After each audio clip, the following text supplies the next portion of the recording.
Thank you, Preston.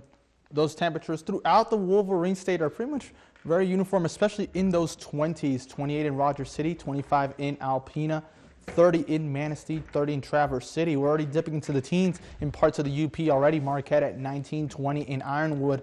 But those winds, they are beginning to relax, especially over the Sunrise side. Only 3 out of the north in Alpena, 7 out of the west in Oscoda. Earlier today, we were seeing gusts up to close to 30 miles per hour.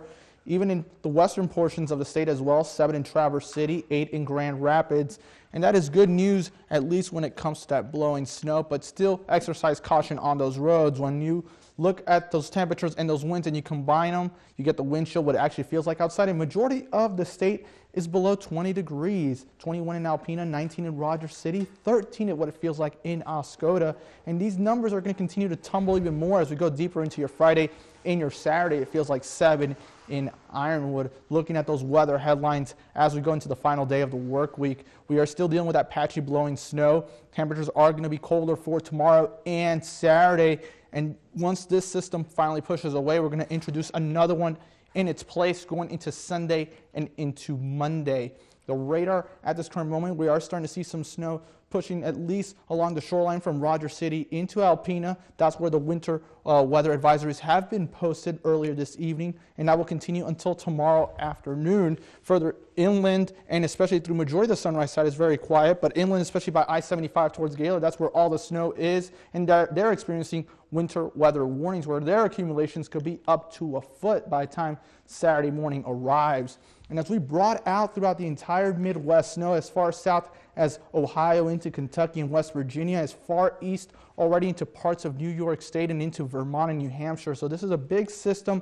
It's really caused a lot of damage when it comes to just traffic and cars in the last 24 hours. So if you are going to be traveling on your Friday and even going into your Saturday, just slow down and give yourself extra time. Going into your Friday, those snow chances will continue.